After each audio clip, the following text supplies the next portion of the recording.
Edie Beans with the Little House of Beans. Today on Cooking with Edie, we'll be making rumbled-thumps. Rumbled-thumps? What does she speak of? Well, this dish is a classic comforting dish that my college roommate made for me while I was visiting her in Scotland. It is delicious. It will have your taste buds singing bagpipes. Traditionally, rumbled-thumps is made with turnips. I did not make it this time with turnips, but you most certainly can. In England, it is called bubble and, Stu, do you remember? Bubble and squeak? Bubble and squeak. It's called many things. How do you not want to try this dish? Rumble-thumps and bubble and squeaks. The recipe and the products you see us using here will be in the description below. Remember, subscribe to the Little House of Beans. Smooshy that like button, hit that notification bell. Subscribe if you want to keep seeing these great weekly videos. We also have a cookbook, Outdoor Cooking with Edie, available on Amazon and as an ebook. Join our Facebook group, OMNIA Stovetop Oven Fans, where you will get to meet great people, see delicious recipes, and just overall, it is a great community. I'm ready to make rumbled-thumps. Rumbledy-tumps. Rumbledy-thumps. Anywho, let me know in the comments below how to pronounce it, and please correct me if I am totally not pronouncing it right, which I don't think I am. So let's get ready to make this delicious comfort Scotland dish. Let's cook.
So these are store-made mashed potatoes. I was making life a little easier for this video, but I suggest you make your own mashed potatoes. It really does not take long to make, but let's spruce up these mashed potatoes to taste homemade.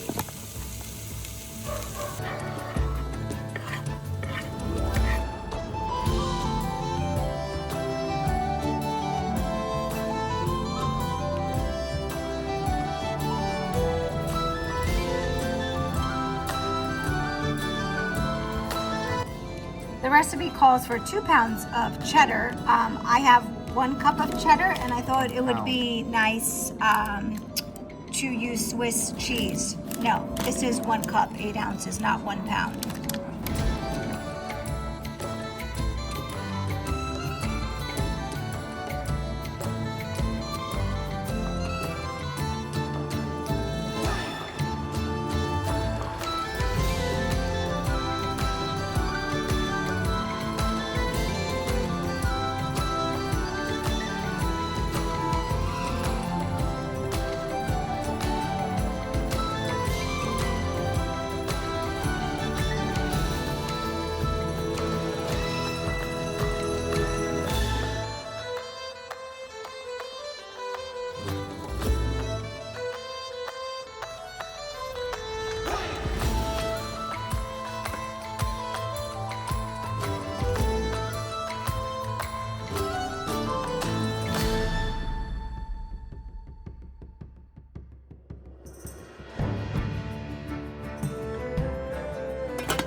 right, my first time trying Rumbledy-Thumps. I know Edie has had it.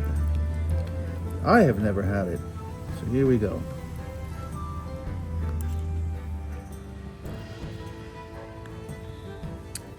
Very cheesy, very potatoey, and the cabbage is just soft enough. There is a tiny little bit of crunch, but it's very good. I can see why people call this comfort food. Good job, Edie.